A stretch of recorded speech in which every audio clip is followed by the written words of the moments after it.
Nuevamente les damos la bienvenida, queridos amigos. Título de la lección 2: El mensaje de Hebreos. Nuestro texto inicial se encuentra en Hebreos capítulo 8, verso 1. Este es el punto principal de las cosas que estamos diciendo. Tenemos tal sumo sacerdote que está sentado a la diestra del trono de la majestad en los cielos. Número 1. Introducción. Como vimos el estudio anterior, los cristianos del siglo I se preguntaban que, si eran hijos de Dios, ¿por qué estaban pasando por tanto sufrimiento? Por eso, Pablo escribió Hebreos para que se fortalecieran y aferraran a su fe en medio de sus pruebas. Les recordó, y a nosotros también, que las promesas de Dios se cumplirán finalmente a través de Jesús, quien reina en el cielo con el Padre, y que pronto nos llevará a casa.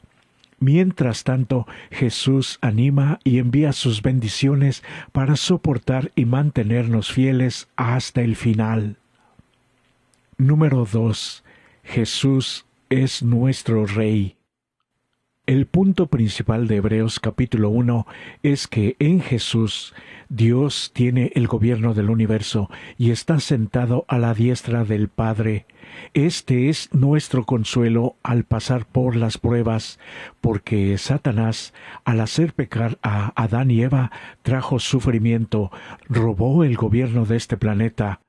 Jesús, al venir y derrotar a Satanás en la cruz, recuperó el derecho de gobernar a todos aquellos que lo aceptan y obedecen como su Salvador. Además, lo presenta como, primero, Dios instalando a Jesús como el Hijo Rey. En segundo lugar, Dios presenta a Jesús en la corte celestial y es adorado. En tercer lugar, el Padre Dios entroniza al Hijo y confirma otra vez su todo poder en la tierra. Jesús entonces es el gobernante legítimo de esta tierra y está comprometido, debido a nuestra lealtad, en una guerra contra Satanás, el usurpador.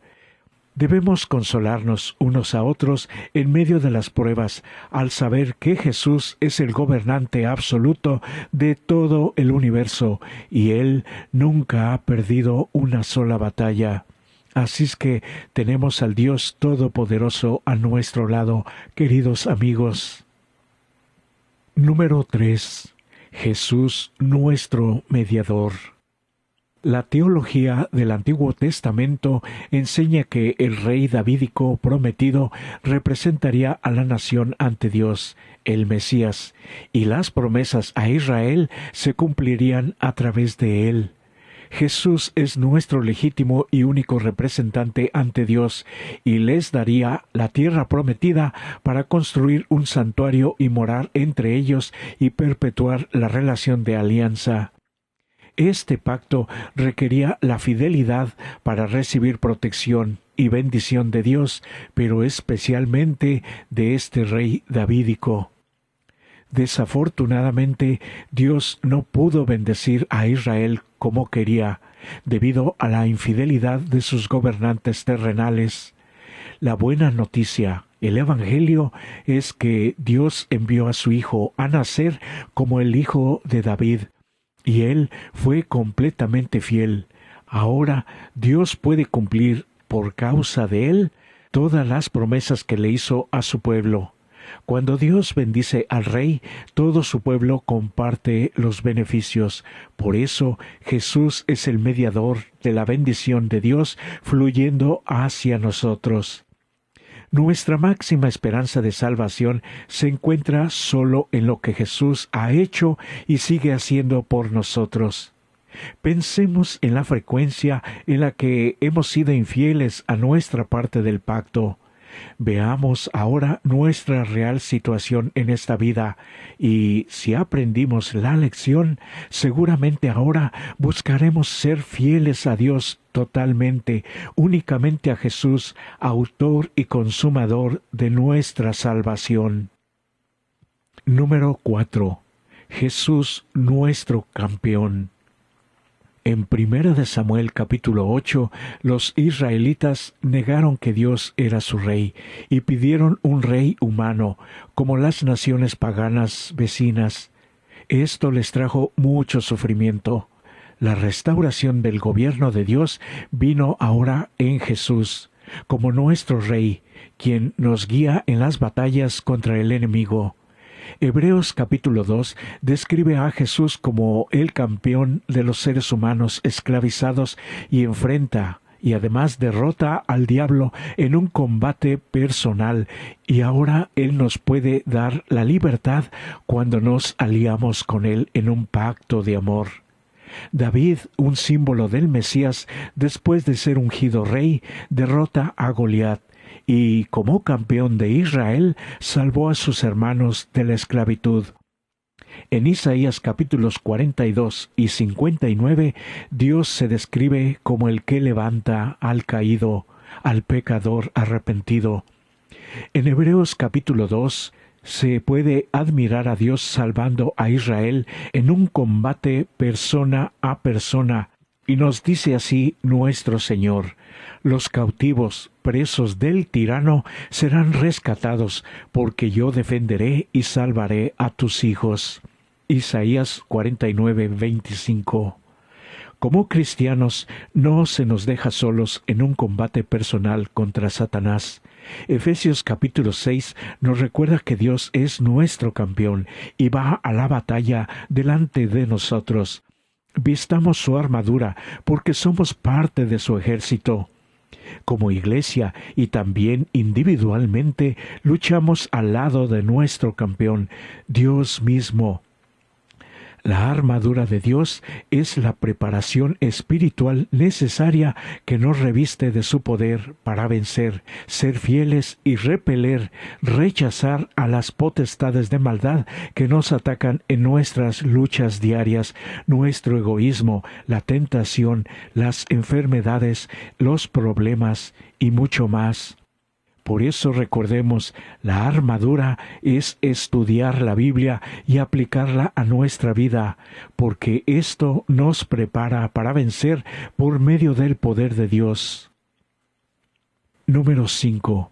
Jesús, nuestro sumo sacerdote. Hebreos capítulos 4 al 7 y Hebreos 10 presentan una segunda función de Jesús. Él es nuestro sumo sacerdote, promesa que Dios le había hecho, y sería sacerdote para siempre. Un sacerdote es para facilitar la relación entre nosotros y Dios. Ofrece sacrificios en nuestro nombre, un sacrificio aceptable para que nuestros dones, nuestras ofrendas sean aceptados por Dios, o para que proporcionen limpieza y perdón. Además, el sacerdote enseñó los mandamientos de Dios y se encargaba de explicarlos y aplicarlos, primero en él y después a todo el pueblo. Finalmente, podía bendecir en nombre de Yahvé. A través de cada sacerdote en secuencia, Dios transfirió su buena voluntad y propósito benéfico para toda la gente fiel. En 1 de Pedro capítulo 2, ahora los creyentes en Jesús somos llamados un sacerdocio real. Es un privilegio increíble. Los sacerdotes podían acercarse a Dios en el santuario. Hoy, cada cristiano nos acercamos a Dios a través de la oración con confianza, porque ya no tenemos más sacerdotes terrenales. Existe el único sacerdote que está en el cielo intercediendo ahora por nosotros. Es nuestro intercesor y representante de toda la tierra. Y ahora nuestra responsabilidad también es colaborar con Dios en su obra de salvar al mundo, compartiendo este bendito mensaje. Quiere que enseñemos y expliquemos los mandamientos y preceptos de Dios a los demás, y ofrece sacrificios de alabanza y buenas obras que le agraden. ¡Qué privilegio y grandiosa responsabilidad! Somos de manera individual y corporativa como iglesia un sacerdocio real, y debe verse esta verdad en nuestra vida de cada día, en tu vida y en mi vida. El cuadro superior de la fotografía es el pectoral que el sumo sacerdote usaba cuando oficiaba en el santuario terrenal. Número 6. Jesús media en un mejor pacto. Dios mismo diseñó el antiguo pacto para simbolizar la futura obra de Jesús como nuestro intercesor, como nuestro intermediario entre Dios y los seres humanos.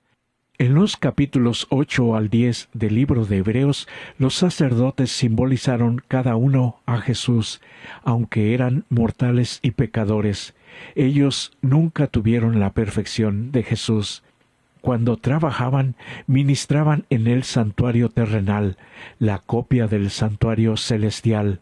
Hoy Jesús ministra allí.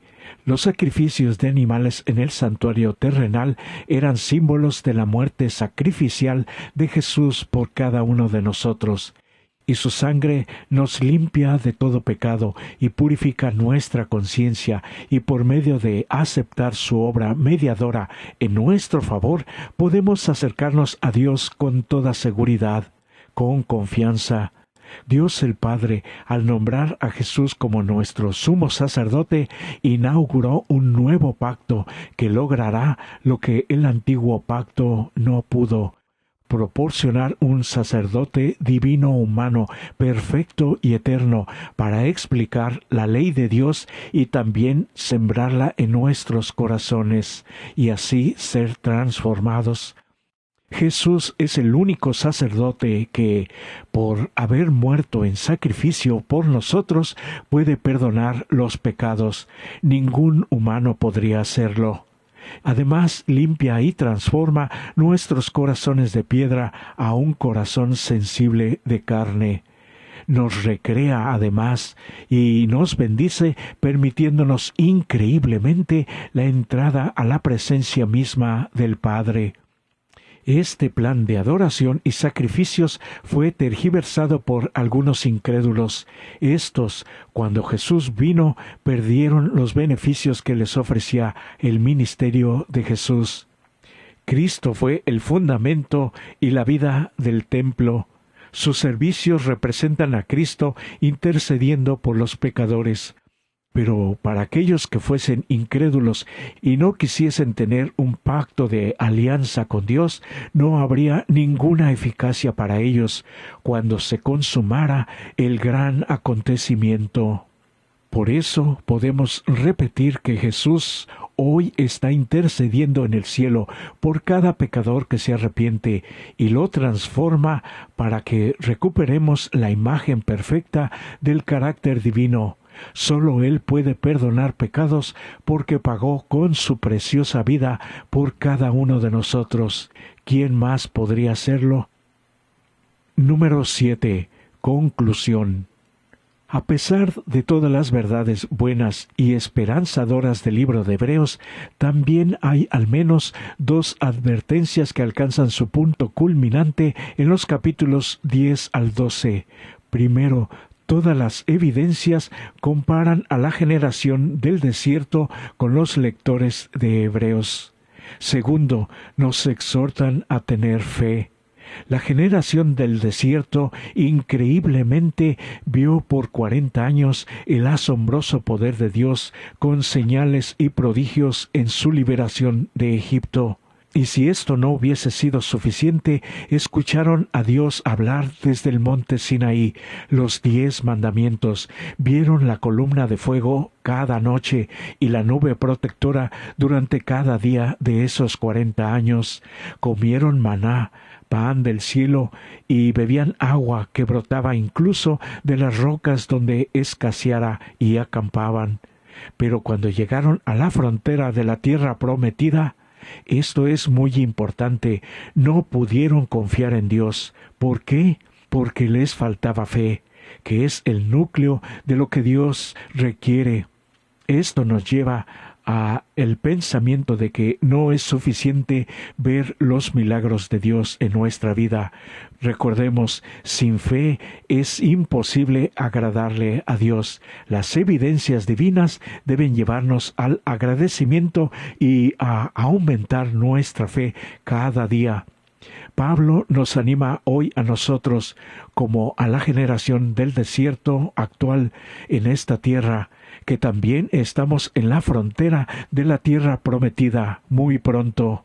Ahora nuestros privilegios y responsabilidades son incluso mayores, porque no escuchamos a Dios hablar directamente como a ellos en el monte Sinaí, pero a través de las Escrituras hemos visto una revelación de Dios mucho más grande que la del monte Sión.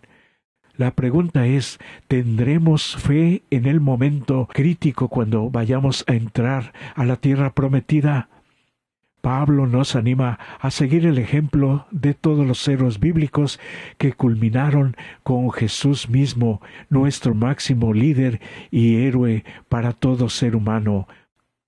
Y para los que van a necesitarlo, estamos mostrando las preguntas finales para dialogar. Puede detener el video para tener tiempo suficiente para leer. Por eso hoy, querido amigo, tenemos un Dios todopoderoso, que es Rey, pero es sumo sacerdote, y que está intercediendo en el cielo por cada uno de nosotros. Si hemos pecado, hoy es el mejor momento para arreglar nuestras cuentas con Dios. Él ha prometido que nunca nos va a rechazar si somos sinceros y hacemos un pacto de alianza por toda la vida con Él hasta su próxima venida. Este es para ti mi mejor deseo. Que Dios nos bendiga.